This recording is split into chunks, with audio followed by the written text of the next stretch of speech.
E hoje a gente vai falar, né? Boa noite para todo mundo agora, que está a maior parte aqui. Nós vamos falar dos profissionais que não podem se divulgar, né? Geralmente os profissionais de área de saúde, os advogados, né? Que temos duas advogadas aqui, a Natália e a Renata, que os conselhos de classe realmente pegam um pouco no pé, né? Então tem uma série de restrições. Então, até mesmo, né, Irene, quando você faz o seu trabalho, né, você também tem que tomar cuidado com algumas diretrizes, né?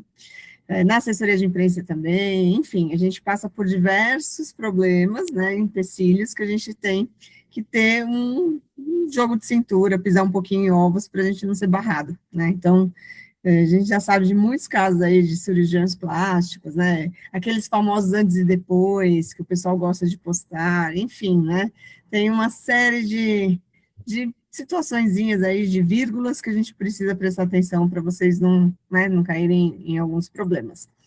Então, hoje a gente tem aqui o Edu, né, Edu, que a gente fala muito de experiência do cliente, então isso vai ser um ponto muito legal para a gente abordar também, né? E temos a Leila também, que trabalha muito com posicionamento digital. Então, Leila, quer se apresentar para o pessoal, para te conhecer? Sim, olá pessoal, eu sou a Leila, da Trupe Agência Criativa, sou parceira do Marketing na Mesa já há algum tempo, e nós trabalhamos com criação de conteúdo orgânico para as redes sociais, então é bem isso aí que dá para fazer com essas empresas desses ramos, especialmente a advocacia e a área da saúde no Brasil. Edu, boa noite. Boa noite, pessoal, tudo bom? Edu Neves aqui. Eu trabalho conectando marketing, vendas, operações e cultura. É interessante até ter falado de experiência do cliente. Eu comecei a mexer com isso em 2016, com a experiência do cliente, mas a conclusão que eu cheguei é que a experiência do cliente ela tem que ser uma consequência de um todo. Eu cansei de ver empresas e profissionais querendo entregar o modelo Disney, mas não estando disposto a fazer o trabalho que é necessário para isso acontecer. Então, eu acabei ampliando um pouco a minha operação e hoje eu trabalho com pequenas e médias empresas, fazendo marketing, trazer lead, que é lead de verdade, vendas, trabalhar uma venda decente em vez de empurrar as coisas, operação, entregando de maneira otimizada e protegendo a margem, e uma cultura que sustenta isso ao invés de promover brigas, conflitos e tudo mais que a gente vê por aí. É um prazer estar aqui, Thaís, Leila, e vamos falar de um tema delicado hoje, né? Como é que isso funciona? Com certeza. Então, a gente cai muito nesse contexto aí dos médicos, dos advogados, dos psicólogos, enfim, né, diversos profissionais que trabalham aí com essas restrições rígidas. E acho que um ponto muito importante da gente falar é a diferença entre propaganda comercial e posicionamento. Leila, eu acho que é legal você começar a falar do ponto de vista aí do digital. É isso mesmo. Tem uma diferença sutil entre você falar do seu trabalho, se posicionando e criando autoridade e explicando o que você faz, tirando dúvidas, isso é possível, com o discurso de venha ser meu cliente. Então, o discurso de venha ser meu cliente aqui tem restrições no Brasil, na área jurídica e na área da saúde. E aí, psicólogo encaixa na área da saúde, tem algumas outras coisas. Estética fica no meio do caminho, dependendo de como é o seu trabalho, se você tem procedimentos invasivos, se usa biomédicos, etc., você pode ser sancionado. Agora, se é só uma clínica de estética, fica mais livre. Então, o que acontece? Você tem os profissionais sérios e que querem se posicionar de uma maneira realmente correta e não correr nenhum risco com nenhuma sanção, nenhum problema com as suas entidades de classe, e você tem os profissionais que arriscam, porque eu recebo muito cliente assim, mas eu já vi advogado fazer isso. Sim, né, pode ser uma opção dele arriscar. Então, a gente vai, obviamente, sempre orientar para você fazer da maneira correta, e aí o mais importante é prestar atenção no discurso, porque você vai acabar dizendo muito do que você diria em forma de propaganda, só que você vai vestir a capinha do eu sou autoridade no assunto, eu sei sobre o que eu estou falando e eu vou falar de maneira correta. O que tem que tomar mais cuidado é com quando você fala, e você tem isso em mente, você já conhece a sua entidade de classe, que é que você faz parte, você acaba não fazendo mesmo propaganda, você acaba se posicionando como autoridade. O problema é, dependendo da campanha, o que a agência faz sozinha, as peças que você não efetivamente aparece falando, e que ela finaliza com venha ser nosso cliente, venha agendar, podemos resolver o seu problema agora, para advogados, esse tipo de coisa não pode ser prometido, resultado não pode ser prometido na área jurídica. Então, a maneira mesmo de escrever uma única frase de fechamento ali da peça é que pode acabar sendo um problema. Outros pontos comuns de problema são as clínicas que são mistas, né? Que, eu tenho fisioterapeutas, eu tenho nutricionistas, eu tenho tal, e aí eu tenho alguém que joga tarô e faz xing no mesmo lugar. Então, porque aí ele quer se posicionar como comercialmente, vendemos pacotes de R$ 100, e sabe? E você tem alguns profissionais que devem responder a entidade de classe no seu quadro. Então, ou você tem que tomar cuidado para se posicionar como instituto, como clínica, usando os termos corretos, ou diferenciar muito bem quando é que é o profissional X falando e quando é a promoção da radiestesia, de algumas coisas que não são regulamentadas. Né? Então, essas são inicialmente os principais cuidados.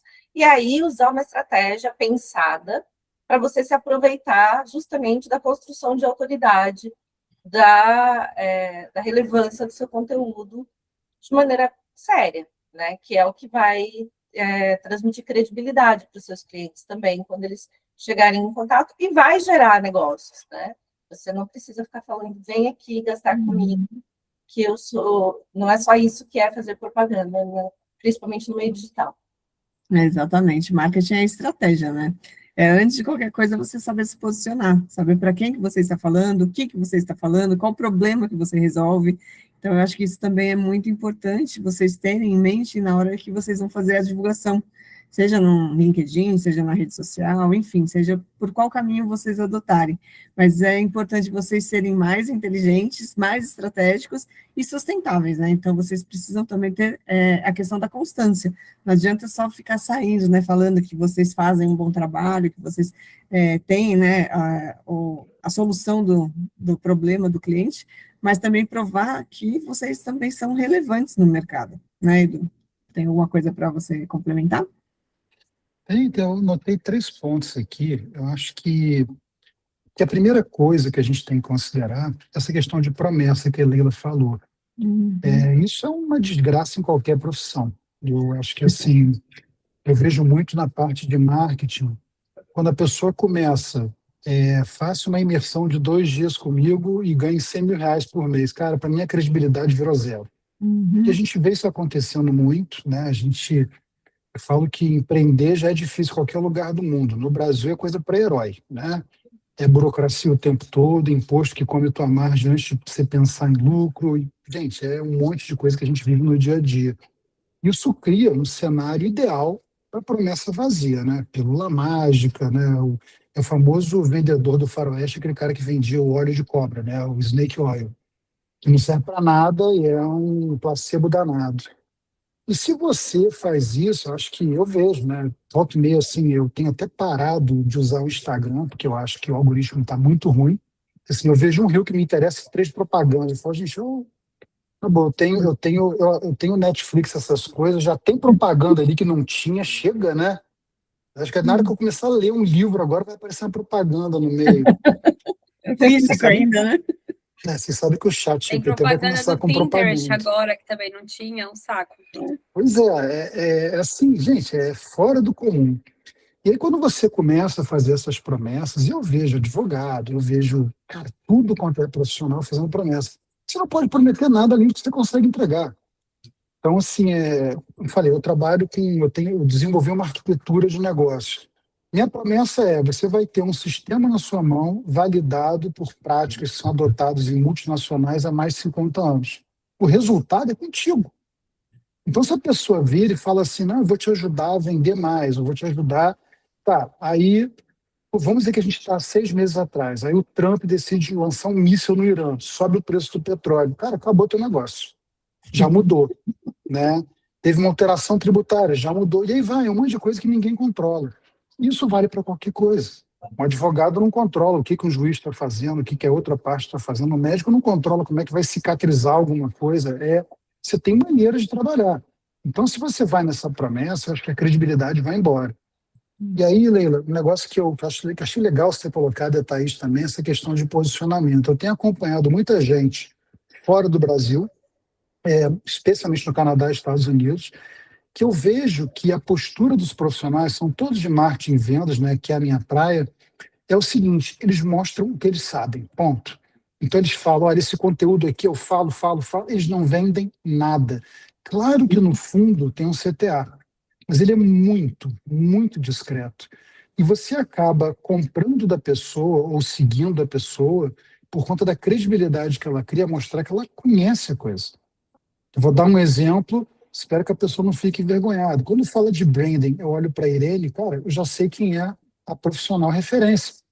E ela não faz propaganda no TikTok, né, Irene? Ou faz? Eu não sei. Mas por quê? Porque ela tem história, porque ela tem bagagem, ela tem conteúdo. Isso vale para qualquer profissional. Tirando um pouco da nossa área, eu comecei a seguir um cara que eu achei ele genial, que ele é um corretor imobiliário nos Estados Unidos, e o cara, todo o conteúdo dele, ou quase todo, é ele simulando uma ligação para o cliente e mostrando técnicas de venda. O cara é muito bom e ele não vende nada. Aí você vai no perfil dele, aí você vê um carrossel, alguma coisa com imóvel para vender, mas ele cria credibilidade. E eu acho que um advogado, um médico, um psicólogo, qualquer pessoa que tem uma restrição, consegue fazer isso, né? Mostrando que sabe, mostrando práticas, mostrando casos de clientes, falando assim, gente, eu sou melhor do que concorrência por conta disso, disso, disso. Não precisa falar, você mostra, né? É o show and tell, né? Você tem que mostrar. E eu falei demais, desculpa. Não, fica tranquila, porque já emendei outra coisa que eu já ia falar, que é a dúvida de todo mundo, né? Qual que é o caminho para construir essa visibilidade, essa confiança e se tornar referência aí no mercado, né? Então, quando a propaganda ela não é permitida, o caminho ele não fecha, ele apenas muda. E às vezes muda até para melhor. No meu ponto de vista, muda até para melhor, porque você começa a ter essa exposição, né? Tira essa exposição que é paga e vai para a autoridade. E aí ela nasce de 3 pilares: conhecimento, consistência e prova social real que o seu negócio funciona. Então, isso para mim tem um valor muito mais alto do que a propaganda em si que você pagou pelo espaço. Então, é o que o Edu acabou de falar, né? O profissional para de tentar se vender para ele começar a ensinar. Então, quando você educa, você reduz a objeção, e quando você reduz essa objeção, você encurta esse caminho da venda. Então, é um ciclo, né? Uma coisa que puxa a outra. Acontece aí uma imersão muito legal, uma inversão, aliás, desse profissional, que é que o cliente que ele não precisa ser convencido, né? Ele que sente que está escolhendo por vocês. Então, isso, para mim, é um valor social muito maior. Exatamente. E aí, essa coisa de como é que ele sente que ele está escolhendo um profissional, por exemplo, na área jurídica, os advogados, eles basicamente fazem a mesma coisa. Obviamente, você tem mais experiência, mais tempo, um pouco mais de especialidade em nicho, mas você encontra um trabalho muito similar entre profissionais. Como que ele escolhe você? Você precisa, né, o que as pessoas erram um pouco, por exemplo, a prova social não é só ficar colocando frasezinha de depoimento de cliente, é você se mostrar além do profissional. Então, você se mostrar como é exatamente o seu atendimento, que causas pessoais mesmo, particulares, você defende.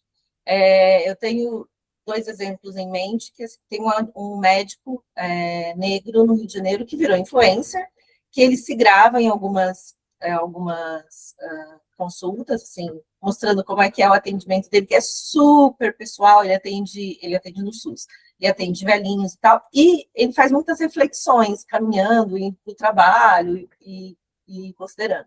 Ele é preto, então, ele obviamente tem um viés de ser antirracista, etc., e ele fala, ele não tem medo de entrar nessa seara. E eu optaria, por exemplo, por ele, porque muito provavelmente daqui a um tempinho ele vai estar atendendo particular, justamente por essa particularidade. Ele vai afastar pessoas que não gostam de pretos? Vai afastar os racistas? Vai, mas abraça essa escolha, né, assim. E aí eu tenho um outro exemplo, são duas advogadas do Sul que também viraram influencer nessa de fazer bastante posts e falar sempre nas redes, etc., mas que elas têm um viés feminista. E, assim, a maneira de contratar estagiária, o discurso que elas colocaram na frase, elas queriam com viés de gênero. Elas querem pessoas que defendam mulheres. Elas são da área de família e elas defendem muito mais mulheres. Então, assim, está afastando uma parte do público? Tá, mas está nichando e eu optaria por elas justamente porque elas têm uma visão humanitária, feminista e de viés de gênero para proteger a mulher nos casos principalmente nos casos de divórcio, pensão, etc. E assim, só uma maneira de contratar estagiária já fez isso. Então, você não tem que ter medo de assumir o seu posicionamento, até porque vai ser difícil esconder isso por muito tempo. Eu não divulgo nas redes, não digo que eu sou X, né, qual é o meu viés, e na consulta presencial a pessoa nota e fala, não era isso. Né? Melhor você já atrair os semelhantes, atrair clientes que você quer ter na sua carteira, mostrando um pouco de quem realmente você é, de quais causas você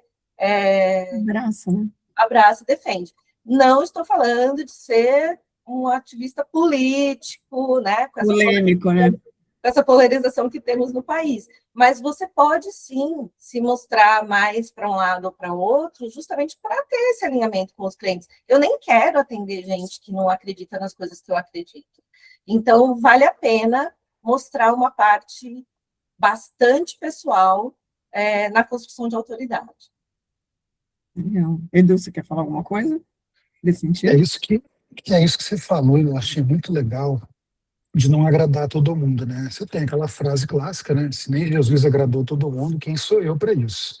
Mas existe um conceito que ele é bem legal, que ele fala sobre fronteira de renúncia, que é assim, o que o seu negócio faz, o que ele não faz, quem ele atende, quem ele não atende e que valores ele defende. E isso vai muito além de posicionamento de Simon Sinek, de Círculo Dourado. Isso é estratégia, que é muito no que você falou. Eu não quero atrair uma pessoa que não se conecta com o meu negócio. Por quê? Porque eu vou vender uma vez.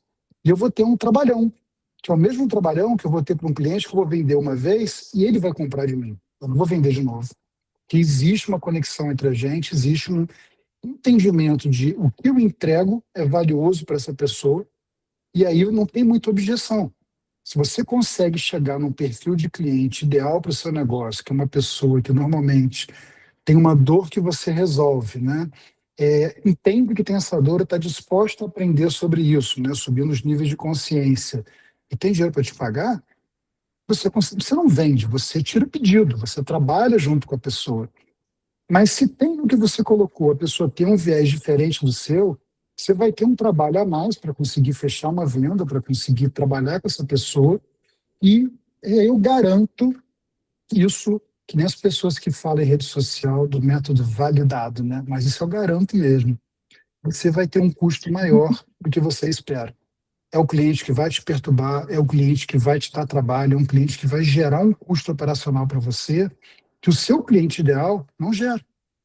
E uma das maneiras de você chegar no cliente ideal é exatamente o que você falou, é fronteira de renúncia. Esse tipo de cliente eu não trabalho, eu não quero. Eu sei que dói um pouco, né? Às vezes você olha assim, não, tem oportunidade aqui, eu vou agarrar. Aí você olha assim, não, eu não vou deixar dinheiro na mesa. Gente, não é deixar dinheiro na mesa. Você está evitando um problema maior. Então, sim, às vezes você cai na tentação de, não, eu vou fazer isso aqui e você vai ter um trabalhão, você para conseguir entregar uma coisa medíocre, porque não é aquilo que você sabe fazer, vai ter um cliente provavelmente insatisfeito, falando mal de você por uma coisa que você nunca devia ter feito. Então, acho que é muito forte isso. Imagina, a gente tem duas advogadas aqui, eu não sei qual é a especialidade de você, vamos dizer que seja eu, previdenciária. Aí, pô, você pega o negócio trabalhista porque caiu no colo, mas você não conhece isso tão bem quando você conhece previdenciária, e aí, como é que você faz? Né? E você Enfim. tem Socorro. Previdenciário deixa todo mundo frustrado quando me perguntam.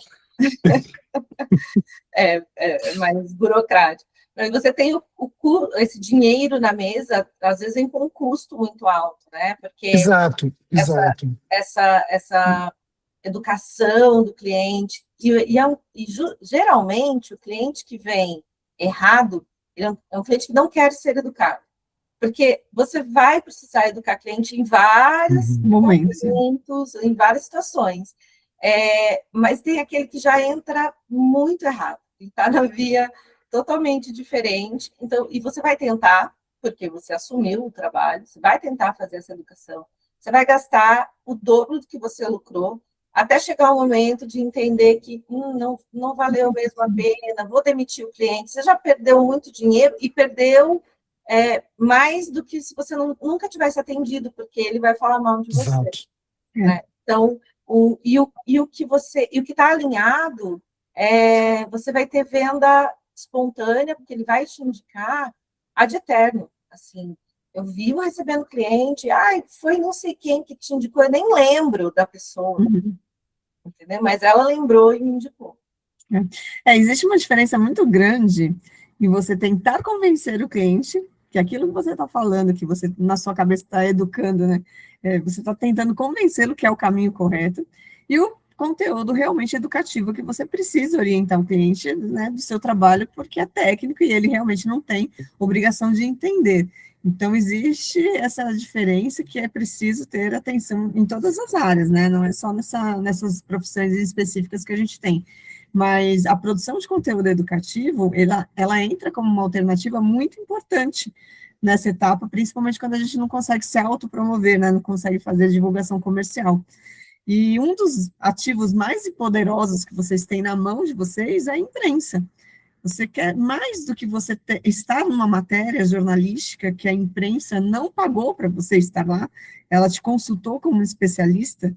Então, a Renata já participou de uma matéria do CNT, né, que eu encaixei você, você falando da sua especialidade, você falando do mercado, tirando dúvidas da população, isso traz algo que nenhuma outra ferramenta te retorna, que é a credibilidade. Então, a matéria, ela não é um anúncio, é uma validação externa. Isso é muito importante, vocês terem essa prova social, que o negócio de vocês funciona por meio da imprensa, dos veículos de comunicação. E isso muda completamente a percepção do cliente.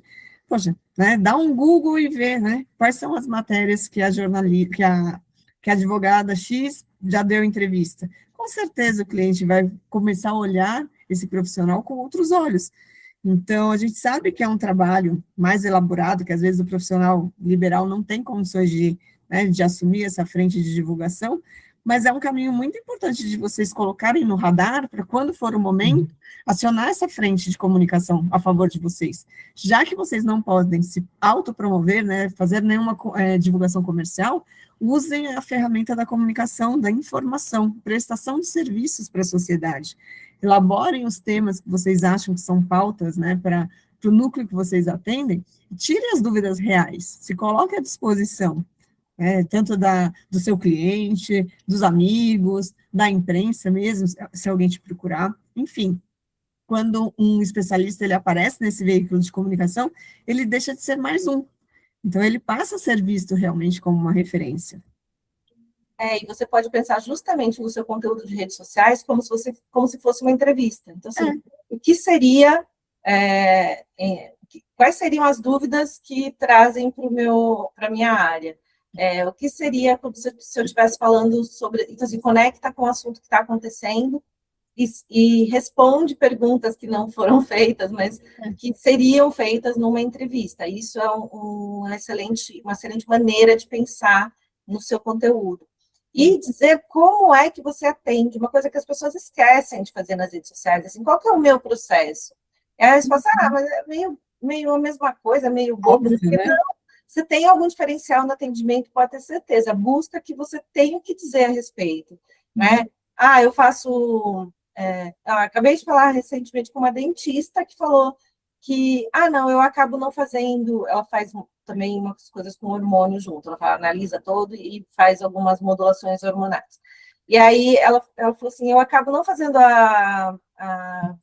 o retorno, porque as pessoas demoram para ver resultado com a coisa do hormônio, não é tão imediato e tal, e não vale a pena, e então assim, eu cobro a consulta, eu deixo a pessoa fazer uma consulta póstuma, mas eu não marco um retorno, né? Assim, não está no meu custo ter um retorno, porque as pessoas não fazem no tempo que deveria, e se fizer antes, ela não sente resultado. Então, assim, é diferente, não é natural. Normalmente, na área da saúde, você espera que vai ter a consulta e vai ter o retorno. E ela é diferente, ela explica isso logo de cara, para a pessoa, explica por que você faz isso, porque aí a pessoa vê valor, inclusive, nisso. Né? Eu vou acabar preferindo essa que não faz retorno, porque o motivo é tal, porque o tempo é diferente. Transparente, né? Você já está dando informação junto. Então, explicar como é o seu atendimento parece bobo, as pessoas esquecem de fazer, mas é uma coisa que precisa ser parte do seu conteúdo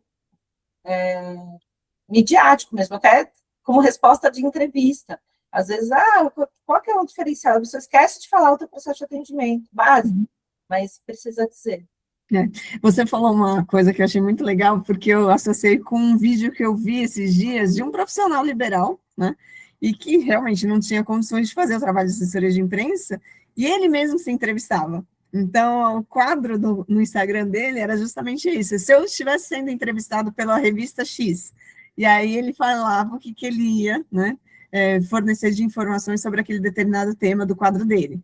Então, o que vocês podem fazer é transformar esse conhecimento técnico em pauta de interesse público, seja por um quadro que vocês vão criar, né, dentro do canal de vocês, seja blog, seja LinkedIn, enfim, tipo, existe uma série de canais aí para vocês trabalharem a criatividade e esse exercício transforma o conteúdo técnico de vocês em pauta de interesse público. O que a sociedade mais tem de problema em relação a isso? Né? Edu, quer complementar? Eu achei muito legal isso. Eu estava olhando, lendo, né, um material sobre mídias sociais, olhando essas pessoas que eu citei no começo, né, e eles falam bastante. Eu até peguei aqui no meu equipamento tecnológico, caderno, né, Um caderninho. caderninho, que eu achei interessante, que ele colocou aqui de algumas coisas obrigatórias que você deveria ter em rede social. E um deles é o manifesto, que é muito o que você acabou de falar, Leila, né? De o que eu faço, o que eu não faço, a sua história, que é assim, e não é repetir, vou acabar ficando, você não ficar bravo comigo, mas não é fazer que nem influencer, todos eles nasceram na favela, cresceram na dificuldade, né? Assim, mas não, nasci lá em Pinheiro, mano. Que bom então, né? Então, assim, demonstrar sua história, né? Da onde que você veio, como é que você chegou até aí, é um pouquinho de posicionamento. E a outra que eu achei muito interessante dentro lá do conteúdo é a questão de bastidores. Esse bastidores é muito o que você falou, Leila, como é que você atende, como é que você lida com o cliente que chegou, como é que você fala com o cliente que saiu. É mostrar o dia a dia, que muitas vezes para você é uma coisa óbvia, uma coisa chata, mas para quem não está no seu meio, quem vai ser o seu cliente, é interessantíssimo, né? Para pensar num outro mundo, né? Em culinária, né? O chefe que mostra como é que corta cebola. Cara, para um chefe, para um profissional de cozinha, fala, cara, você tá de brincadeira comigo, né? Mas para gente que não sabe, que eu sei, mas para gente que não sabe, é interessante. Tanto é que é o tipo de vídeo que tem um monte de visualização. Como cortar cebola sem chorar, o tipo de coisa assim é boba. Para quem não sabe. Para quem não sabe é importante. E aí vale para qualquer profissão, né? E aí tem um complemento, que é o formato. Então, assim, no blog você tem a oportunidade de ter textos mais longos, começo, meio e fim. Nas redes sociais mais visuais, no Instagram, no TikTok, priorize vídeos e textos curtos e uma informação de cada vez.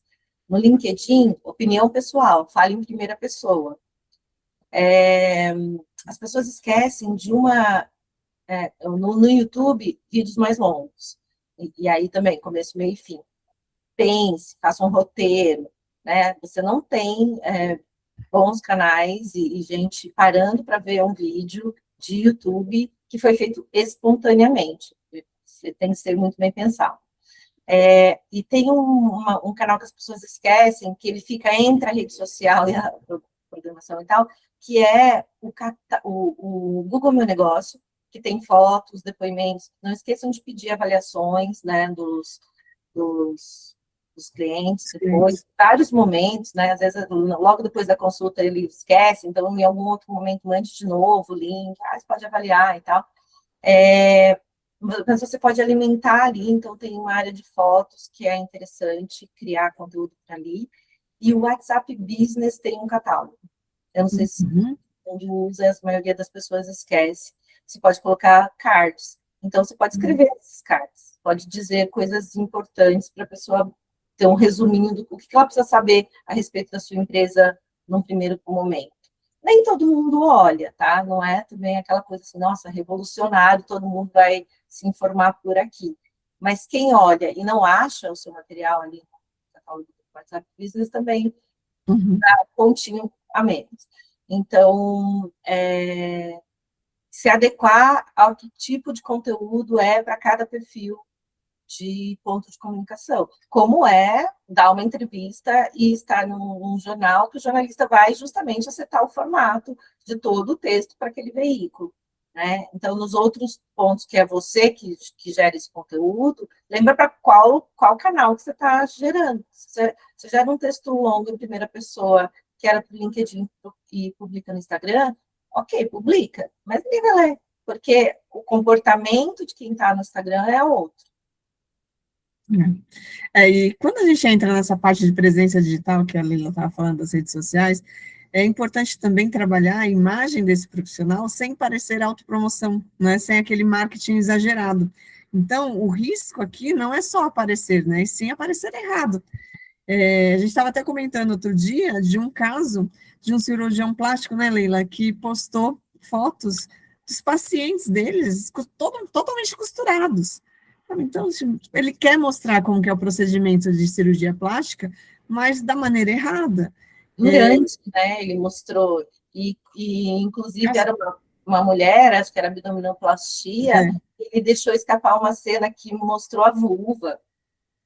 Não mostrou o rosto, mas assim, um ângulo muito ruim, num momento, você mostre antes e depois, mas não durante com tantos detalhes assim, né? A gente não precisa ver o momento exato da cirurgia plástica, né? Então, isso daí não pode, inclusive, no conselho, então ele já estava, né, contra a regra, mas vocês têm que prestar atenção à forma como que vocês estão expondo o trabalho de vocês. Se aquilo, como uma pessoa leiga que não entende da profissão, como que ela enxergaria? Então, se é uma pessoa que detesta cirurgia, que não tem estômago para ver, né, um procedimento cirúrgico, pessoas amarradas, costuradas, aquela imagem totalmente da pessoa roxa, não é agradável. Então, também tem que ter um bom senso da estética do que vocês estão fazendo, do tom de voz do material que vocês estão produzindo, não é? Porque nesse caso do cirurgião plástico é muito visual, e no caso de vocês que são advogadas, não tem esse apelo visual, mas tem o tom de voz, a forma como que vocês estão falando, né? Que público que vocês querem atingir. Então, determinadas palavras podem soar mais arrogantes do que outras. Então, a gente tem que, né, ter um cuidado com algumas diretrizes para a gente não esbarrar em situações indelicadas, porque às vezes um jeito de falar se afasta aquele possível cliente.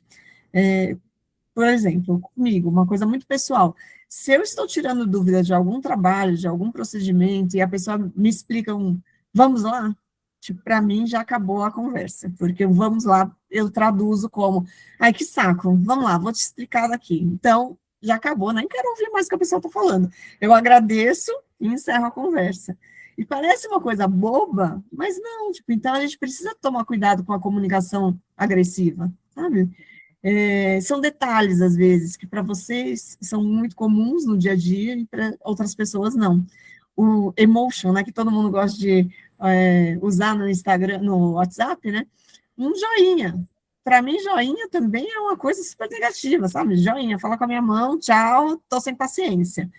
Então, a gente tem que pisar em ovos com algumas coisas na comunicação também, para não ter essa confusão digital, que hoje, né, para umas pessoas, um simples gesto, um simples desenho é normal, e para outras pessoas não. Principalmente quando a gente fala de públicos de gerações diferentes. Então, para o meu pai, por exemplo, tipo, tem algumas figurinhas ali que ele não faz a menor ideia do que se trata, e ele está mandando para todo mundo. Então, a gente precisa pisar em ovos nisso. Sim. Edu, você quer falar alguma coisa? Não, isso daí eu achei muito legal. Acho que já dá para puxar para um outro tema, né? Que é como é que você fala com o cliente, né? Eu acho que a gente pode usar esse espaço aqui para isso, né? Falando especialmente desses profissionais, a gente falou de posicionamento, falou de autoridade, mas acho que tem um ponto muito importante, que é a capacidade de comunicação. E é uma coisa que eu vejo que todos esses profissionais podem melhorar muito. Então, assim, se eu converso com uma advogada e ela começa a falar em juridiquês comigo, assim, cara, para que você está fazendo isso, né? Né? Quando a pessoa começa com aqueles data vendo, eu falo assim, você acabou de tirar o AB, né? Fala a verdade. Fala, você acabou de tirar o AB. Qual é o número do seu AB, fofo? Então, assim, esse é um primeiro ponto, né? É importante você ter uma comunicação que o cliente entenda por três motivos. Primeiro, para gerar confiança, isso é óbvio. Segundo, para evitar confusão. E o terceiro, para a pessoa se sentir bem de estar trabalhando com você. Então, assim, no caso do direito, você tem uma prática que é o legal design, que é você usar design thinking para poder apresentar peças, apresentar coisas, que eu acho sensacional. Então, assim, você não vai mudar o contrato, não é isso. Mas a pessoa bate o olho no diagrama e ele entende exatamente o que tem aquele contrato, para que serve aquele contrato, né? Você pega, no caso ainda de advogados, né? Você tem processos que levam bastante tempo. Cara, tem que fazer um update para o cliente. Falar assim, não, mas a justiça só vai acontecer uma coisa daqui a 6 meses. O cliente não sabe disso. Ele fica 6 meses sem nenhuma informação, precisa informar. Nem que seja para dizer, nada aconteceu. Assim, eu conversei ontem com um advogado que ele falou que ele faz isso há algum tempo e ele tem ganho clientes por isso. Que falaram assim, não, ele sempre está falando comigo. Gente, é uma IA que faz. Assim, ele teve trabalho uma vez, montou o negócio e vai fazendo para ele. No caso de atendimento, eu acho que, assim, eu vejo advogados atendendo muito bem, eu nunca vi, tirando essa parte da comunicação, que eu acho que tem que melhorar, um estresse, mas eu vejo muitos profissionais da área médica com uma postura um pouco errada. Tá? E por que eu digo um pouco errada? Quando você vai procurar um advogado, um médico, um psiquiatra, não é porque você está feliz, você tem um problema. Como é que você vai resolver esse problema? Então, acho que assim, o acolhimento ele é muito importante. E o acolhimento não é você fazer carinho na pessoa, não é servir café. É você escutar, é você entender, ter uma boa comunicação e ter uma postura de estar junto com essa pessoa. Então, assim, eu sempre recordo, quando meus filhos estão todos grandes agora, mas teve um pediatra que ele era o bambambam da minha cidade. A gente foi nele uma vez, de segunda, na terceira vez eu falei, cara, vamos embora. Por quê? Pela postura arrogante, por a maneira com que ele falava. Ele não foi grosso, não foi nada disso, mas incomodou. E eu comecei a conversar com outros pais e eu vi que todo mundo incomodava. E eu tenho 3 filhos e o meu primeiro filho tinha 0 ano. Então ele perdeu pelo menos aí 18 vezes 3 anos de consulta. É isso que a pessoa acaba perdendo, sabe? O impacto pode ser muito grande. Então, se você, como profissional dessas áreas, consegue ter uma postura de acolhimento melhor do que a média, você já está na frente. E aí a gente fala de experiência do cliente. Experiência do cliente é isso. É a pessoa ter as expectativas atendidas, se possível superadas, mas no mínimo atendidas. E para você conseguir isso, tem que ter empatia, se colocar no lugar da pessoa e pensar, se eu estivesse no lugar dela, como é que eu faria? Esse negócio do advogado também, eu sei que vocês têm processos que não dependem de vocês estão esperando, né, respostas enfim, e do andamento do processo de cada um, do caso de cada um. Como pessoa física, ela não sabe disso. Então, ela está naquela expectativa. O que será que aconteceu com o meu processo? Será que a advogada esqueceu? Será que, né, a situação X vai se resolver em quanto tempo? E eu costumo ver muito isso no meio jurídico, dos advogados não darem esses feedbacks. E quando tem a resolução, entra em contato com o cliente. Só que o cliente está na ansiedade, ele não sabe do que vocês estão passando no escritório no dia a dia. Então, adotar uma política de atendimento para amparar essas situações de ansiedade também é muito legal. Isso faz parte do posicionamento de vocês. Sabe, dá um feedback semanal, nem que seja para falar, olha, estou acompanhando o seu caso, ainda não saiu a resolução da medida X, mas fala um oi, sabe? Dá um aceno de mão para a pessoa, porque ela não se sente abandonada, que é o caso desse pediatra do Edu. A forma de atendimento é tudo. Então, quando vocês assumem essa postura de profissional, vocês precisam ver também que tipo de personagem vocês querem ser na vida dessas pessoas. E aí tem aquele personagem que exagera, que tenta performar, né? Tipo, que é acrobático, que faz um barulho danado, mas, né? Não é isso que a gente quer quando a gente contrata o serviço de um profissional. Então, autoridade não é barulho, não é coisas mirabolantes. É só consistência, trabalho bem feito e, né, o relacionamento que vocês vão manter no dia a dia com cada um deles. E aí, Edu, entrando nessa experiência do cliente, né, nessa geração aí de negócios, eu acho que é importante falar, né, desse processo de atendimento, que ele acaba sendo muito mais decisivo para o crescimento do negócio, né? Então, essa questão da geração de indicação, de reputação e as oportunidades de venda, como que você enxerga isso? Eu acho que é exatamente isso, né? E eu acho que esse atendimento que a gente falou é uma coisa que vocês têm que divulgar, mostrar. Falei, é assim que eu faço, botar o testemunho de um cliente, porque isso é um diferencial, gente. Isso é um grande diferencial, sabe? Porque não é a prática do mercado. Então, quem começa fazendo assim, na minha visão, sai na frente da concorrência. Se você não pode fazer propaganda, tá bom, vou falar o que eu faço de melhor, o que eu faço diferente dos demais, e você consegue se posicionar bem.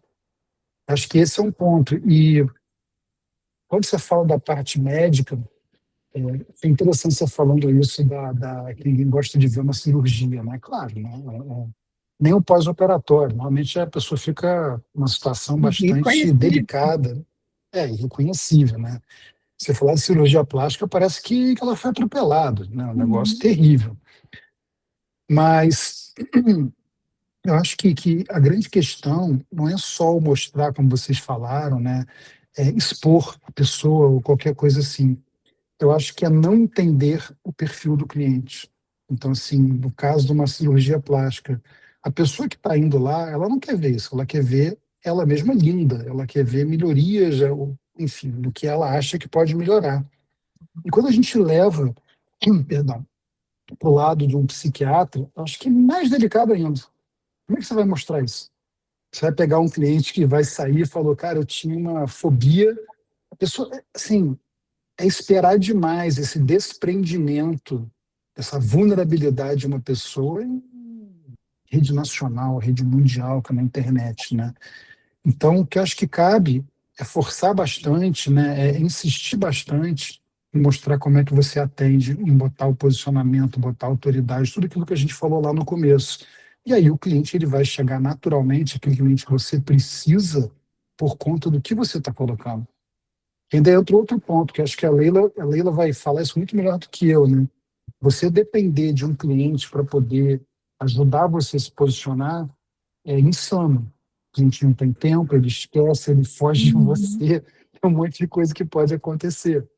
Mas o que você consegue expor do seu negócio, apresentar se faz diferente, depende só de você. E só para fechar um ponto que a Leila falou, eu acho que o YouTube está se tornando uma mídia extremamente relevante, cada vez mais. Eu acho que muito por conta do que a gente falou aqui, que eu falei do Instagram, que a Renata falou do Pinterest. Então, assim, é muita propaganda. O YouTube tem também, mas eu acho que é uma intervenção um pouquinho menos abusiva do que da maneira geral. E eu tenho visto muita gente, muito canal crescendo no YouTube, que é uma rede social que eu uso bastante, que não tem milhões de assinantes. E não tem um assunto super ultra, não está falando de fofoca, de quem fulano ou ciclano está ficando. Pelo contrário, fala de temas muito nichados, a pessoa fala com bastante profundidade e propriedade, e você vê que o vídeo foi feito no celular. Tem um bom som, tem uma boa qualidade, mas não tem nada de maravilhoso. Então, assim, está ao alcance de qualquer um. É uma questão de achar o teu nicho, achar o teu posicionamento, testar e ir para frente. E aí entra naquela, né? Se o cliente fala assim, mas eu queria saber como é que você faz tal coisa, vou te mandar o link de um vídeo. Pronto, você acabou de ganhar tempo também, além de tudo. Exatamente. Leila, quer complementar? Sim, na questão do YouTube que você acabou de falar, foi feito com o celular. A questão não é tecnicamente, né? Não é para ser um vídeo de cinema, ele só tem que ser pensado, a intenção, o começo, meio e fim dele tem que existir. Então, as pessoas não reclamam disso, elas não entram lá nos comentários do YouTube e falam assim, nossa, mas a iluminação não tá aquelas coisas. Não é isso, né? O que você entregou foram outras coisas. Eu vejo muita gente preocupada com isso, né? Às vezes vai contratar a empresa e pergunta quais são os equipamentos. Não é o equipamento que faz o conteúdo, né? Não é o equipamento que faz. Obviamente, se você não tem uma empresa disso, não vai ter equipamentos muito ruins, mas eles não precisam ser o top de linha se você não tiver roteiro, se você não tiver pensado no que você tem para fazer. Vai ter uma imagem linda com conteúdo vazio, não faz diferença.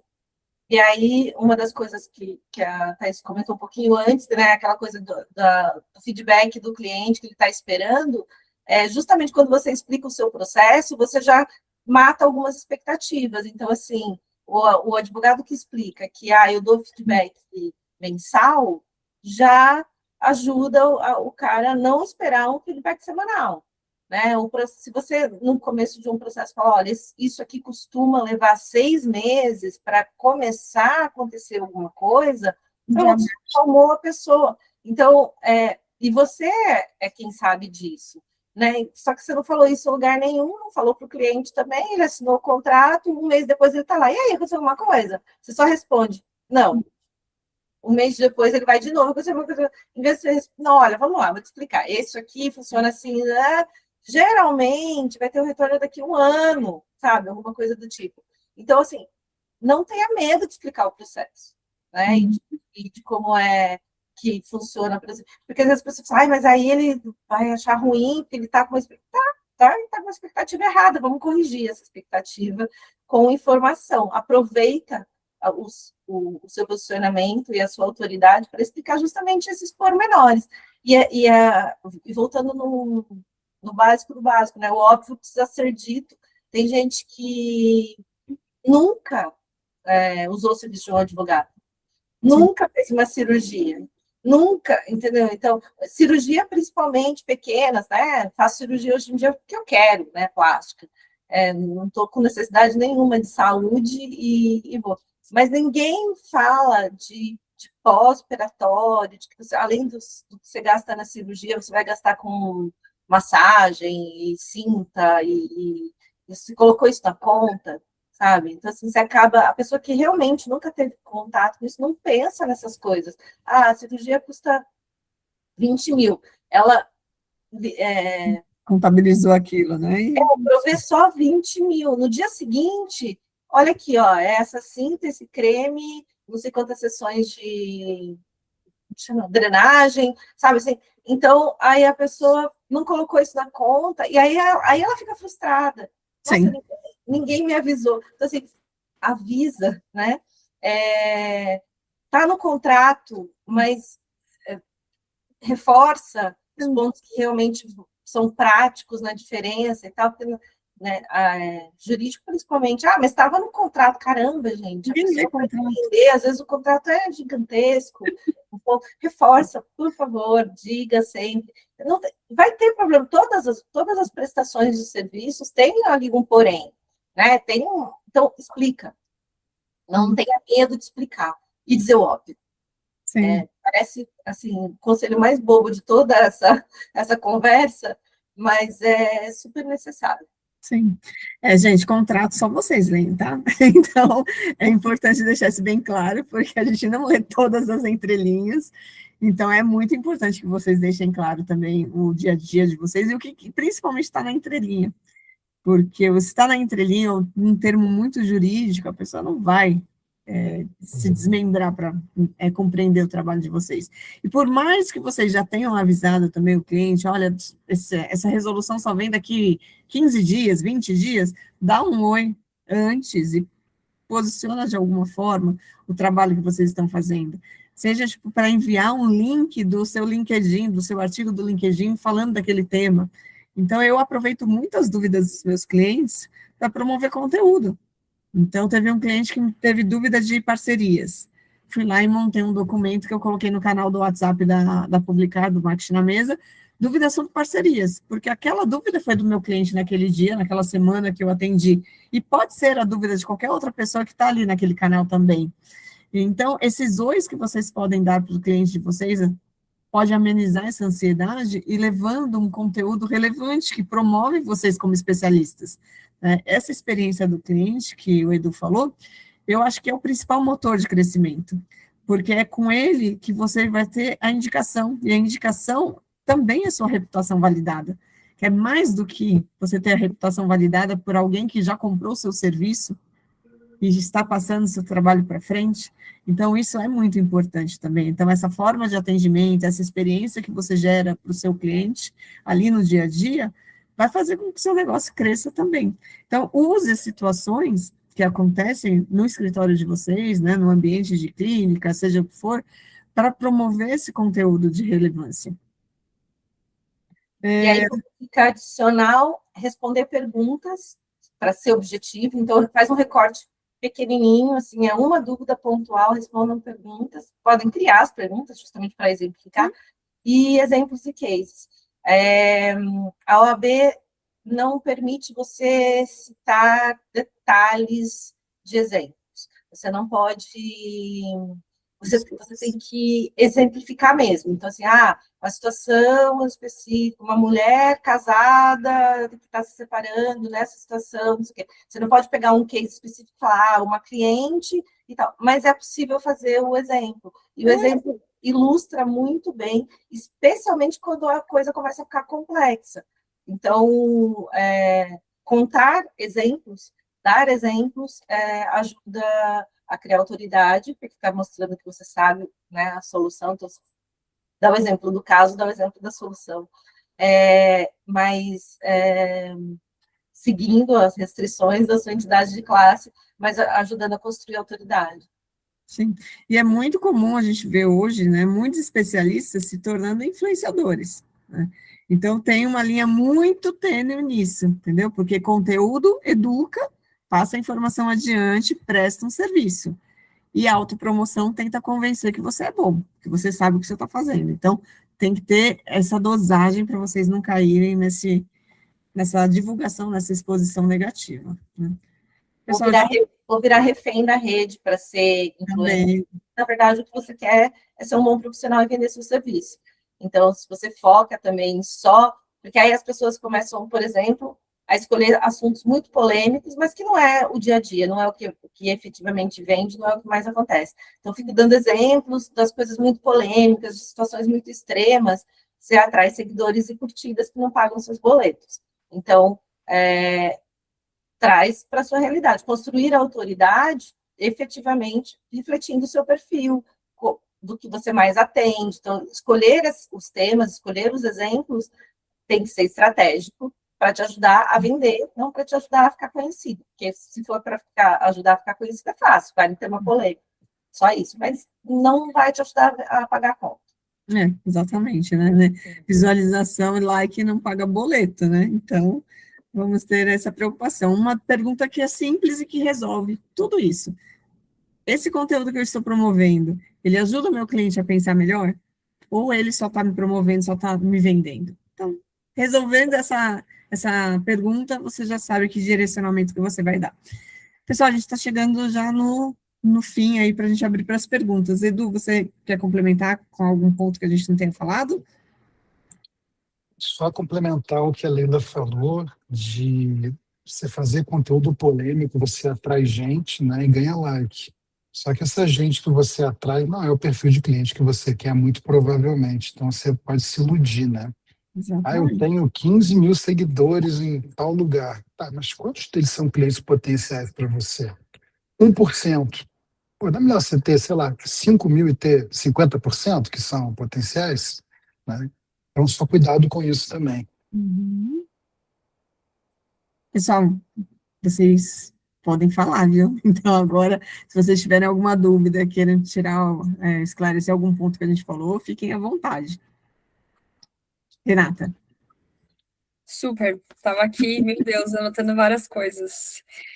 Muita coisa legal. Eu acho esse último ponto eu nem ia falar nada, mas eu acho interessante, porque uma vez eu fiz um comentário de uma parte de inventário que envolvia imóvel. Eu sou advogada de direito imobiliário, quando o Edu perguntou. Eu trabalho com o inventário, é um instrumento para uma regularização, uma forma de regularização imobiliária.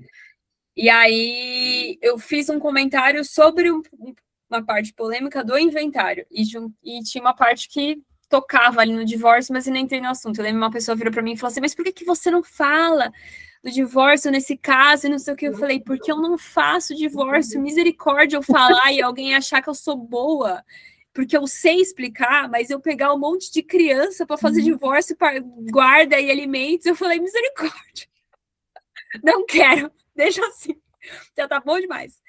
Enfim, mas muito legal. Eu acho que um ponto, assim, eu tenho tem pergunta e tem alguns pontos que eu queria até dar exemplo prático bem rápido. A parte da comunicação que vocês falaram do isso é óbvio, né? Eu coloquei aqui, porque eu recentemente passei por uma médica que falou isso para mim, mas isso é óbvio do negócio que eu tava falando. E porque eu tomei a vacina da dengue, né? Eu tô morando em Botucatu, nós tivemos a oportunidade de ser cobaia da vacina da dengue, e eu tive várias reações, né? Incluindo reações raras, né? Não graves, mas raras pelo conceito da Unesp. E aí eu fui avisar, né? Eu cheguei lá no último momento do horário, eu vim de São Paulo para Botucatu, eu tinha saído, eu estou em São Paulo agora, para Botucatu, e aí eu fui avisar, porque a Unesp pediu para avisar sobre isso. E aí eu cheguei, ela super mal-humorada foi me atender, e aí começou a falar várias coisas. Eu falei, nossa, mas eu tô inteira, empipocada, tô coçando, tô com isso, enfim, vários sintomas.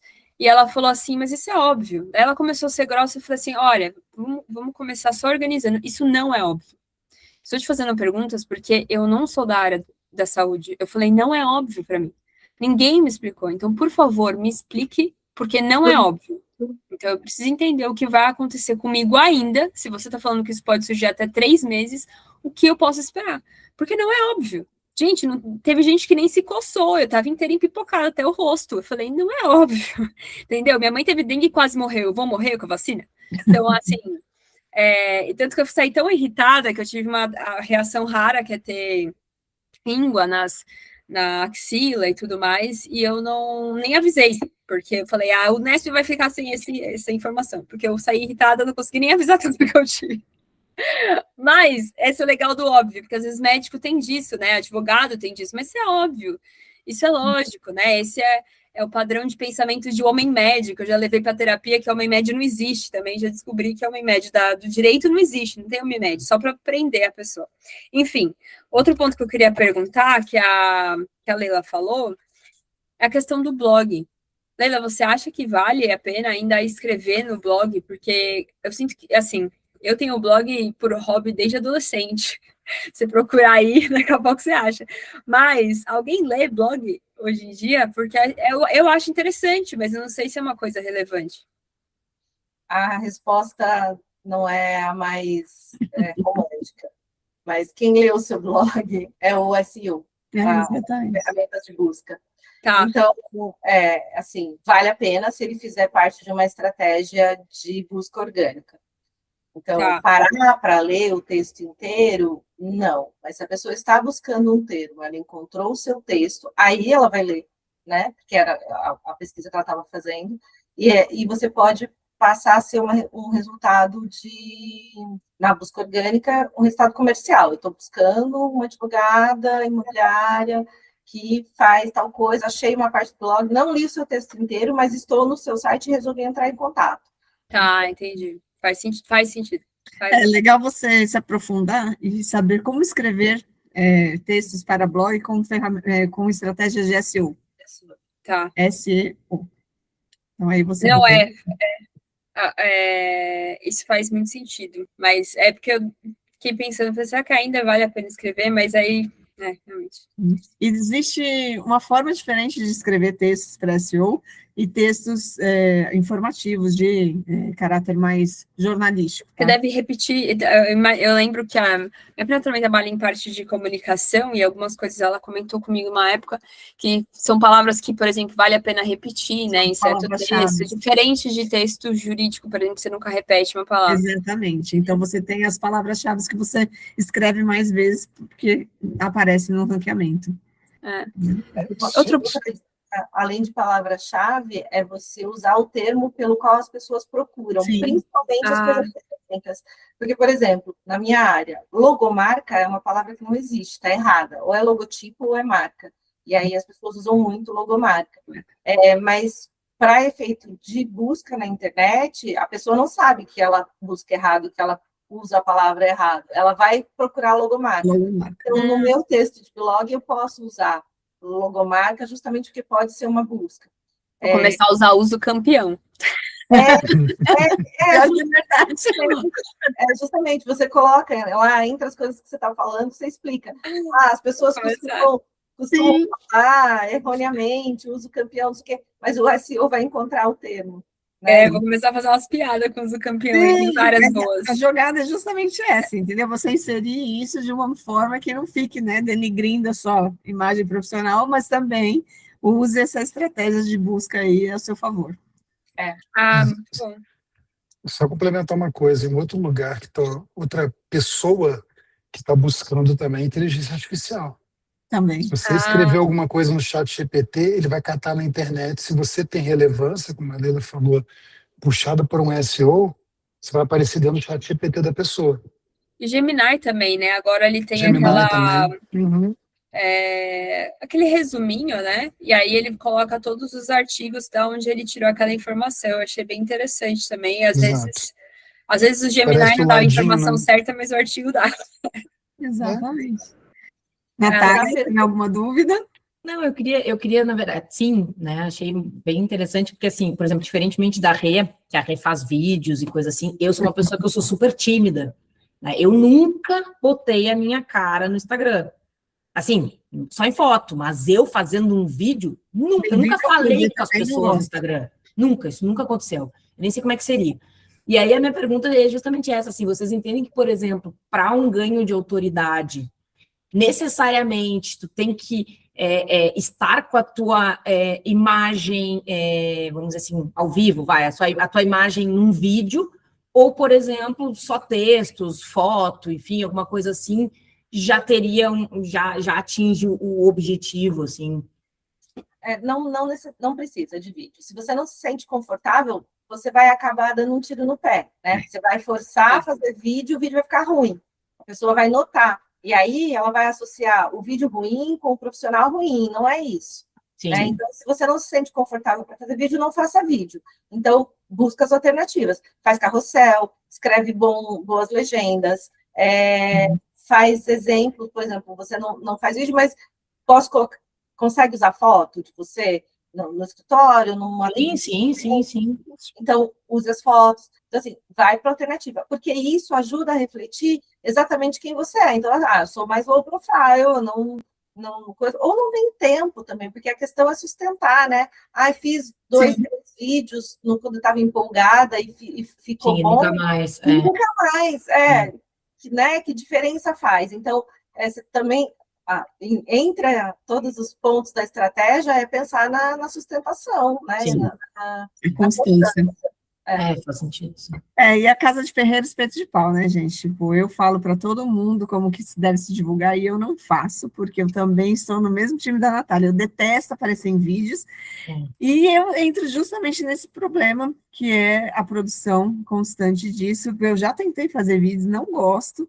Eu já vinha da parte da estratégia, dos bastidores, trabalhava em revista, em redação, atrás do computador. Então, essa é uma ferramenta que realmente é para quem se sente confortável. Só que tem um ponto muito importante nisso também, que eu estou tentando quebrar essa barreira, porque o engajamento vem de pessoas que engajam com pessoas. Então, esse é o ponto. Eu acho que talvez, assim, é uma dúvida que eu tenho, uma dúvida efetivamente genuína, porque, assim, a impressão que me dá é que quando você enxerga a pessoa, quando você tem aquela conexão ali mais visual e a pessoa está ali falando, tu consegue ver o jeito dela, a forma dela, parece que a impressão que me dá é que ela conectaria muito mais contigo do que propriamente lendo um texto ali que fica mais chato. E conecta mais mesmo. E isso é um negócio engraçado, porque, por exemplo, nós como advogada, eu não tenho nenhum problema em ir para uma audiência, eu não tenho nenhum problema em fazer uma ostentação oral, não tenho nenhum problema. Mas, assim, eu nunca botei a minha cara no Instagram. E uma das coisas que vocês falaram, agora não lembro quem falou aqui, né, dizer, mas isso é chato, né? Eu, há um tempo atrás, eu pensava exatamente isso. Eu pensei assim, ai, que saco. Imagina ter que ler o meu texto. Imagina que saco as pessoas terem que ler um negócio jurídico. Aí uma pessoa me disse assim, tá, Nath, mas assim, não é para ti, né? Não é, tu não tá fazendo o texto para tu ler, né? Para tu ler. Tá fazendo o texto para que pessoas que estejam procurando, né? Não é uma... Só que para mim eu ainda acho meio, ai, que saco ter que ficar publicando toda hora. Isso não vai encher o saco das pessoas, entendeu? Tipo, porra, lá vai a Nath de novo publicar um troço técnico. Putz, não, mas aí você tem que fazer uma dosagem. Você tem que fazer uma dosagem de assuntos mais leves, que se encaixam no dia a dia das pessoas, numa linguagem mais fácil, e um assunto um pouco mais técnico. Então, você pode montar um calendário editorial. Né? Então, tipo, olha, de dia X eu vou postar um conteúdo mais específico para profissionais do setor que vão entender a parte mais jurídica que eu estou falando. Nos dias X eu vou postar um conteúdo mais para o público final, que vai ter uma linguagem assim, assim, assim. Então, é importante você definir o seu calendário editorial, a linguagem para o público e a mensagem certa para cada um. E serão sempre pílulas, é sempre pouca informação de cada vez, não vai escrever um tratado. Uma jogadinha, sabe, de informação. Você não vai fazer uma... Sim, é muito mais para gerar essa consistência que vocês estavam falando, né? Tá ali sempre, né? Exatamente. Do que propriamente passar toda a informação de uma vez só. Né? A dica que eu sempre dou para os meus clientes, quando eles contratam fotógrafo, se aplica para o conteúdo. Aproveita a saída do fotógrafo, leva 3, 4 trocas de roupa e já faz um arsenal de fotos para você ter um banco de imagens né, vasto para você usar em diversas situações. Conteúdo é a mesma coisa. Aproveita que você sentou para fazer o conteúdo, seja ele vídeo, texto, etc., já fragmenta esse conteúdo para diversos canais e para diversos momentos que você pode usar. Aproveita que você está ali mega produzida, maquiada, cabelo arrumado, aquele momento que você, né, mostrar a cara como profissional e produz um monte de vídeo. Depois você vai, né, incorporar a profissional da luta do dia a dia, de sentar na frente do computador, de rabo de cavalo, sem maquiagem, sem nada, e produzir, entendeu? Então, separa esses momentos para você realmente otimizar a sua produção. Sim, mas não necessariamente. Então, mas mesmo, por exemplo, não quero fazer vídeo porque não tem como sustentar, não gosto, não é meu perfil, travo na frente da câmera. Tudo bem. Você pode eleger uma foto sua para assinar os posts, então você fica ali meio de cantinho e coloca os assuntos, repete a foto para ter a conexão da pessoa, né, sua. Sim. E aí você falou uma coisa que é um erro muito comum. E aí eu caí no óbvio, tem que ser dito. Conteúdo de redes sociais não precisa ser inédito o tempo todo. As pessoas ficam muito preocupadas em falar assim, mas eu já falei desse assunto, mas eu estou sem criatividade para colocar coisa nova. Não precisa ser coisa nova. Quem consome a sua rede social? Me digam aqui, ou pensem, quantos serviços vocês seguem? Tipo, segue, fica interagindo. Segue. E mesmo que siga, eu sigo alguns amigos que prestam serviço, não sei o quê, o algoritmo não entrega, porque você não fica interagindo com aquilo o tempo todo. Então, qual é o momento que a pessoa vê a sua rede social? Quando ela está decidindo por contratar ou não o profissional. O que ela vai ver? Os últimos posts. Os seus últimos posts, eles devem ser um ciclo de informação, assim, que se conecta. Bateu o olho nos últimos coisas que você postou, eu entendi tudo que eu precisava a seu respeito. O que acontece se você tentar ser inédita o tempo todo? O básico que você explicou desceu e ninguém mais vai ver. Então, o básico que você explicou uma vez, você vai explicar de novo, de novo, de novo, de novo. E de forma diferente também. Você vai buscar um pouquinho de um formato um pouquinho diferente, um jeito de dizer a mesma coisa de outra forma, mas conteúdo de redes sociais com estratégia é ciclo. Sim. Não é ser inédito. né? Até porque não existe profissão que só tem coisa inédita. O que a gente mais faz é repetir, né? Vou falar de direito imobiliário. Quais são as possibilidades? A regulação de imóvel... Eu fiquei um pouco nessa, do tipo, horas que não tem nada, sem não estou tudo, viu? inventando a roda, né? Exato, mas não é isso. Então, essa é a diferença, entendeu? Então, Mas eu acho que essa questão do formato também, essa é uma dica que é legal. Se tem outros formatos dentro da mesma rede, você consegue trocar. Então, por exemplo, uma coisa que eu uso bastante, fiz um carrossel. Eu vou fazer, então, depois eu faço um Reels sobre o tema do carrossel. Aí depois eu faço um negócio que é uma foto legal com uma legenda daquele tema. E eu vou rodando o mesmo tema de várias formas. Isso é também bem interessante. sim, reflexão sobre o tema, você faz uma conexão com outra coisa que esteja acontecendo sobre o mesmo tema, você repete a mesma informação de formas diferentes. E o ciclo, ele precisa ser pensado justamente para ele ocupar X posts e começar de novo. Então, assim, quem sou eu? Eu sou essa pessoa formada assim, que atua assim, não sei o quê. Se você fez esse post em janeiro do ano passado e nunca mais falou quem é você, o que você faz, como é que você trabalha, quem que vai ler? É verdade. Uma coisa que eu queria perguntar.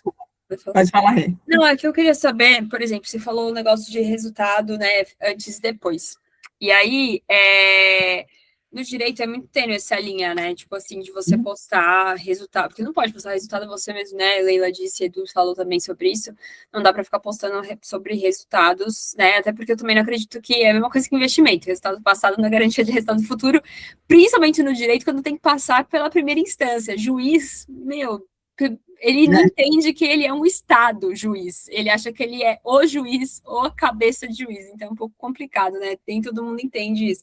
Mas eu acho, assim, existe uma forma de colocar resultado, tipo, que o escritório ou a gente ganhou alguma coisa e que a gente consiga falar, tipo, olha, isso aqui foi benefício do escritório sem pegar ali no estatuto da OAB, porque é uma linha... Gente, eu fui do Tribunal de Ética, tinha coisa que eu relevava, entendeu?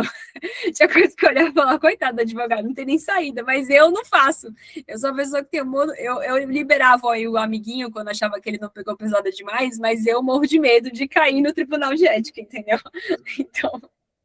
usa o case, o exemplo com algumas informações, né? Que você obviamente não vai falar exatamente de números, fala porcentagem, fala... Não, mas nem é de número, por exemplo, tem direitos consolidados. Por exemplo, você pegou a jurisprudência e ganhou o direito. Cara, você ganhou aquilo, sabe? Mas dá vontade de falar, mas mesmo no exemplo, tipo, daí usa um exemplo mais abstrato. Isso. Sim. Tá. Falando, a gente ganhou um exemplo assim. Tá. Exato, você pode até citar aqui, assim, é um exemplo, mas nós já tivemos casos aqui, nós usamos essa estratégia e nós resolvemos dessa maneira. Entendeu? Mas você não vai dizer, eu resolvi dessa maneira o caso X do mês tal na vara tal, entendeu? Isso não vai, isso é mais proibido. Mas Irene, deixa eu só despedir aqui. Irene, você já vai sair? Você gostaria de falar alguma coisa para finalizar? Não, eu sempre acho, eu adoro, né, bate-papo sobre diferentes perspectivas, diferentes áreas de atuação e tal, então estou aqui absorvendo tudo que vocês estão falando. Eu também já desenvolvi um posicionamento para um escritório de advocacia, então sei bem, o que vocês estão falando é bem interessante, e queria agradecer, porque eu realmente preciso... Nós que agradecemos. Preciso sair, mas foi sensacional, obrigada. Eu que agradeço, viu, Irene? Obrigada, viu? Tchau, Irene, obrigado. Pode terminar. Não, é isso, eu acho que foi muito válido, assim, porque às vezes a gente fica com medo, mas saber que existe uma forma de falar, nesse caso é muito bom, porque existem muitas, como eu falo, o blog, né, e que nem a Natália falou, eu só, é bem rápido, viu, gente, eu sei que eu falo bastante, mas só pegando o YouTube, que é um lugar de autoridade, e eu consumo YouTube desde muito nova, né, tipo assim, desde que o YouTube lançou, porque era a minha fonte de falar com nativos, falar não, né, mas ouvir nativos em inglês era uma coisa que eu gostava de aprender, nerd de tudo que é linguística. não só do português, mas eu gostava do inglês, e aí eu consumia muito e continuo consumindo muito YouTube até hoje. Assim, eu prefiro YouTube do que série, para vocês terem uma noção. Eu acho que é do também. Então, é sobre isso. E aí, a Natália falando, né, o que eu vou fazer com essa troca? E também, eu acho, uma coisa que eu acho legal do YouTube, eu deveria estar mais lá, é que não existe tanta briga no YouTube contra quem está falando, a autoridade, do que no Instagram. Porque existe um lugar de acolhimento, as pessoas querem respeitar, você pensa diferente, tudo bem. A não sei que você é uma pessoa muito sem noção, né? Mas, assim, errou feio, faltou com respeito com um monte de gente. Mas é um lugar de acolhimento. Tanto que eu lembro que uma vez eu fiz um comentário, inclusive sobre gramática, num tema lá, um negócio que era engraçado, era para ser engraçado, mas, assim, normal. Um monte de gente entendeu. Aí veio uma pessoa brigar comigo.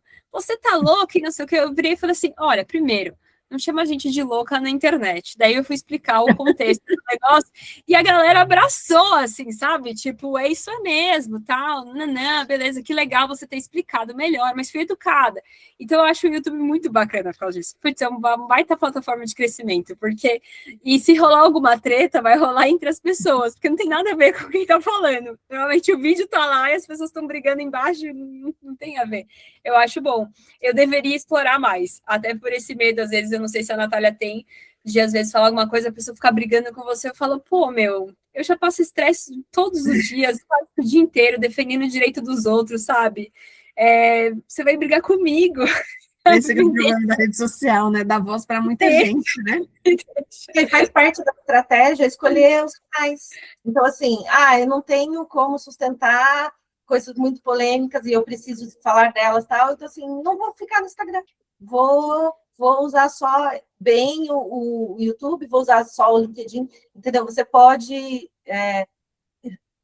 volta um passinho para trás e pensa a estratégia desde escolher os canais. Então, vamos lá, vamos pensar quais são os objetivos, tá? Esse canal não adequa. Claro, não vou estar ali. Paulo, você gostaria de falar alguma coisa? Paulo está aí com a gente? Oi, voltei, desculpa. Olha, eu sou um eterno aprendiz, eu estou adorando o papo de vocês, eu sempre gosto muito de estar presente. Só queria trazer uma informação curiosa em relação ao uso campeão. Eu vi esses dias, eu tenho um amigo meu que ele tem uma imobiliária e no blog dele consta a palavra germinado dezenas de vezes, quando ele mesmo sabe que o correto é geminado, né? E aí, agora que eu estou entendendo a estratégia dele, é proposital. Ninguém fala geminado. Exato. Eu estou colocando aqui no chat vários links aqui do YouTube, deve ser para você. Adoro, eu já vai colocar tudo. Já falo sobre isso, deixa o Paulo terminar, falar de germinados. Não, eu falei, a gente pode... O Arthur, que é um cara que está nisso há 30 anos, escrever germinado no blog, e eu tentei conversar com ele, entrar no assunto para ver se ele falava germinado. E aí eu descubro agora que é uma estratégia, olha só. Tá vendo? Vivendo aprendendo. Vivendo aprendendo. Edu, o que você vai falar dos links que você mandou? O que eu coloquei aqui são 3 exemplos, acho que para você, Natália, de um modelo chamado Content Waterfall, que é exatamente o que a Renata falou. Você pega um tema, você aborda ele de maneiras diferentes, normalmente você tem menos trabalho. Aqui no caso, esses 3 aqui que eu joguei para você, fazem mais ou menos a mesma coisa. Eles criam um vídeo no YouTube, a partir desse vídeo eles vão derivando conteúdo para LinkedIn, para TikTok, Instagram, etc. e tal. Você não precisa fazer um vídeo no YouTube, mas você pode, talvez, escrever uma newsletter, um post no blog, um artigo, e vai quebrando. No LinkedIn eu vou falar isso dessa maneira. No Instagram eu vou fazer um carrossel botando alguns pontos. Sim. E assim, uma coisa que eu tenho praticado, tem funcionado, e que eu aprendi com esse povo daqui dos que eu botei os links, especialmente com o Matt Gray, que é um cara que eu sigo há muito tempo, é pegar um dia para isso. Então, assim, você pega um sábado, cara, esse sábado eu só vou fazer isso. Se isola, você produz. É muito trabalho. Você fez conteúdo para um mês. Você usou um dia. Então, assim, depois você programa e relaxa, tá ali. A gente chama isso de conteúdo matriz. Você pega um texto, você põe o máximo de informação que você puder naquele texto, que você vai falar tudo que você sabe naquele conteúdo matriz. Desse conteúdo matriz, você vai destrinchando trechos para vários canais. LinkedIn, você vai fazer um artigo bem curtinho, né, dentro das diretrizes do LinkedIn, usando uma parte daquela informação. Post de rede social, você vai fragmentar determinadas informações daquele conteúdo matriz em carrossel, por exemplo. Enfim, é um trabalho só e depois você só fragmenta. Eu uso isso muito na Publicar como material de apoio para os clientes. Então, eu fiz um material chamado 50 dúvidas sobre assessoria de imprensa, que nada mais é do que todo mundo me pergunta todos os dias, quando principalmente vou fazer reunião de prospecção. Então, tá ali, tá documentado, e daquilo ali eu já vou tirando várias informações. Esses dias, eu e a Leila, nós fizemos um template que a gente vai usar em todos os e-books da Publicar agora, que é justamente isso, todo esse meu material de apoio, que eu vou colocar no canal do WhatsApp lá da Publicar, né, do Marketing na Mesa, é o meu conteúdo matriz. Então, eu ponho o conteúdo matriz e depois eu pego os fragmentos daquilo e vou usando no canal que eu preciso. E o Edu falou que você pega um dia e produz material para um mês. Eu tenho vários clientes que a produção é bimestral ou trimestral, e eu tenho um cliente que é semestral. A gente faz um dia só de produção para 6 meses de conteúdo, porque ele não pode mais do que isso, não tem tempo para ficar produzindo coisa. Então, é justamente pensar num fornecedor também que pense no seu ritmo para funcionar, né? Porque senão você não tem constância. Exatamente.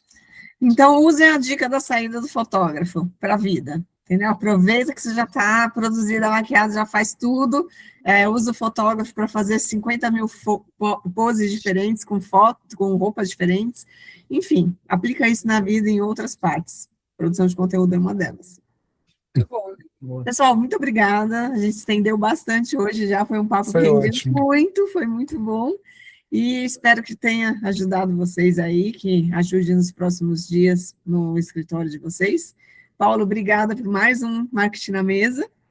E nos vemos no próximo, no final do mês que vem. A gente está em março, né? Dia 30 de abril, nosso próximo encontro. Legal, pessoal, obrigada. Escrevi várias coisas. Eu também. Obrigada, pessoal. Estou muito feliz. Obrigada, vocês arrebentam. Tá vendo só? Não é óbvio o que a gente falou. Não é óbvio. É assim, E pra gente parece óbvio. Isso aí, faça um uso campeão de tudo isso. Exato. Se vocês, daqui a pouquinho vocês vão botar uso campeão no Google, vai estar lá, hein?